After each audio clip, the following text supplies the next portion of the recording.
안녕하세요. 평범엄마 박원주입니다.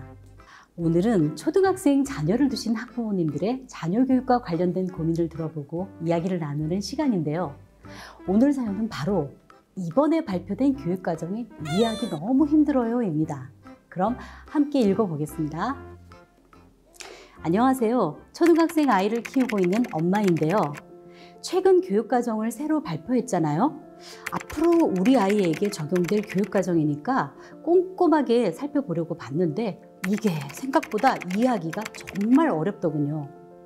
주변 엄마들에게 물어봐도 정확한 내용을 알고 계신 엄마들도 별로 없는 것 같고, 심지어 몇몇 엄마들은 어머, 당장 적용될 것도 아닌데 벌써부터 걱정하고 그래. 때 되면 어련히 알겠지 라고 말씀하세요. 하지만 저는 미리 알아둬서 나중에 아이가 혼란스럽지 않도록 잘 대비하고 싶어요. 혹시 평범엄마님께 바뀐 교육과정에 대해서 알기 쉽게 설명 좀 부탁드려도 될까요? 네. 사연 보내주신 어머니. 2021년 11월 24일에 발표된 2022 개정교육과정 총론에 대해서 지금 정리와 설명을 원하신다는 그런 사연이군요. 개정교육과정은 고교 학점제 100% 시행처럼 정말 파격적인 변화가 예고되고 있어서 아직까지도 화제의 중심에 있는 상태입니다.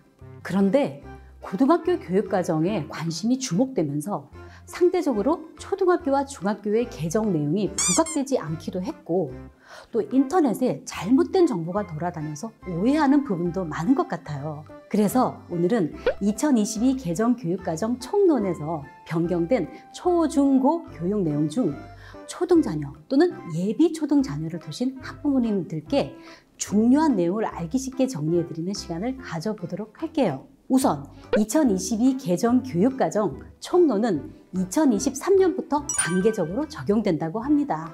특히 가장 화제가 되는 그 고교 학점제의 경우 2025년부터 전면 적용되는데, 현재 2021년 기준에서 초등학교 6학년이 고등학교 1학년이 될 때 전국적으로 모든 고등학교에서 시행될 예정입니다. 따라서 2022 개정 교육과정 총론 이 발표에 가장 관심을 가져야 할 부모님들은 중학생 학부모님이나 고등학생 학부모님이 아니라 바로 초등학생 학부모님인 것입니다.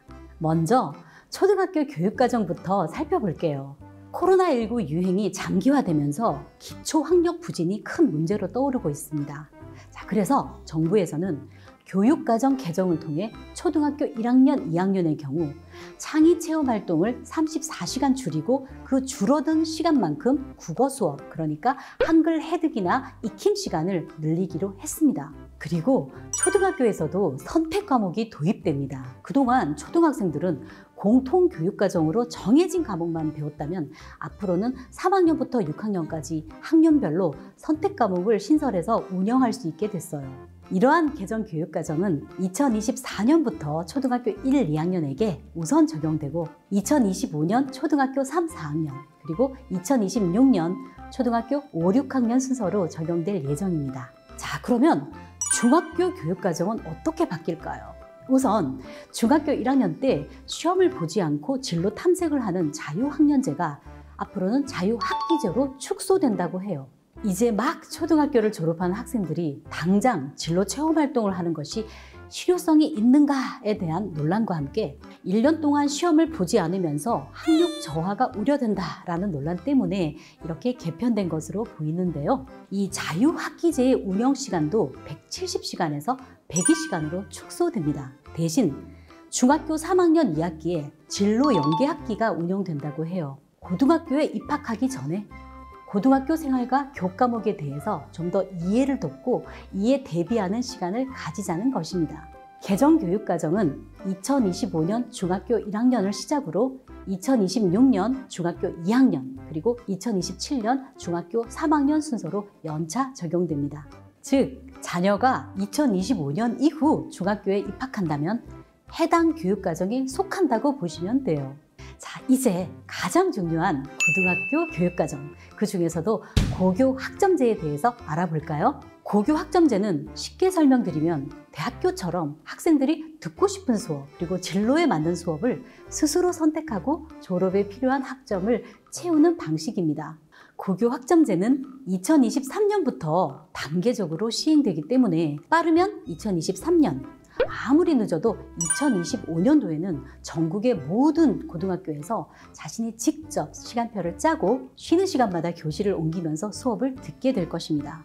우선 학생들이 반드시 들어야 할 필수 공통 과목이 있어요. 공통국어, 공통수학, 공통영어, 그리고 통합사회, 통합과학, 과학탐구실험, 한국사는 필수 공통 과목입니다. 여기에 자신의 적성과 진로에 따라 선택 과목을 추가하고 다양한 창의적 체험 활동도 진행하게 되는데요. 이 세 가지를 골고루 배워서 192학점을 이수해야 졸업이 가능합니다. 자, 그렇다면 고교 학점제의 장점은 무엇일까요? 첫 번째, 학생들이 자신의 진로와 적성에 맞는 원하는 과목을 들을 수 있다는 점이 가장 큰 장점이겠네요. 두 번째, 단순히 수업만 들어서 졸업하는 것이 아니라 최소 학점을 받아야 하기 때문에 일정 수준 이상의 학습이 보장된다는 점도 장점이겠습니다.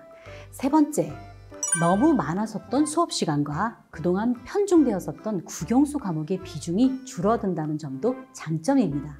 하지만 걱정되는 점도 있어요. 우선 학교가 고교 학점제를 제대로 운영할 수 있을까에 대한 문제가 남아 있어요. 수많은 선택 과목을 가르칠 실력 있는 선생님은 어디에서 구하고 또 그 선택 과목을 진행할 교실은 충분한가에 대한 문제가 아직 명확하게 해결되지 않았습니다. 그리고 가장 큰 문제는 대학 입시에 대한 대책이 현재로서는 불분명하다는 것입니다. 고교 학점제를 운영하게 될 경우 지금과 대학 입시도 많이 달라질 것입니다. 교육부에서는 2028학년도부터 대학 입시가 개편될 것이라고 밝혔지만 입시를 어떻게 바꿀 것인지는 2024년도에 확정할 것이라고 합니다. 고등학교에서 개정 교육과정은 2025년 고1, 2026년 고2, 2027년 고3 순서로 연차적으로 적용될 예정입니다. 자, 여기서 초등 부모님들께서 체크하실 것은 바로 현재 초등학교 6학년에서 초등학교 4학년 자녀들은 고등학교 진학 시부터 고교 학점제의 적용을 받는다는 것입니다. 그리고 현재 초등학교 3학년부터 그 이하 학년 자녀들은요, 중학교 진학 시부터 이러한 선택형 개정 교육과정의 영향을 받는다는 점을 꼭 유념하셔서 자녀 교육에 참고하시면 되겠습니다. 지금까지 2022 개정 교육과정 총론에 대해서 설명해 드렸습니다. 우리 부모님들께서 이번 교육과정 설명을 통해 궁금했던 점이 조금은 해소되었으면 좋겠습니다. 다음 시간에는 또 다른 초등 자녀의 사연으로 돌아올게요. 혹시 사연을 보내길 희망하시는 부모님들께서는 다음 메일 주소로 보내주시면 사연을 골라 의견을 나눠드리겠습니다. 지금까지 평범엄마였습니다. 감사합니다.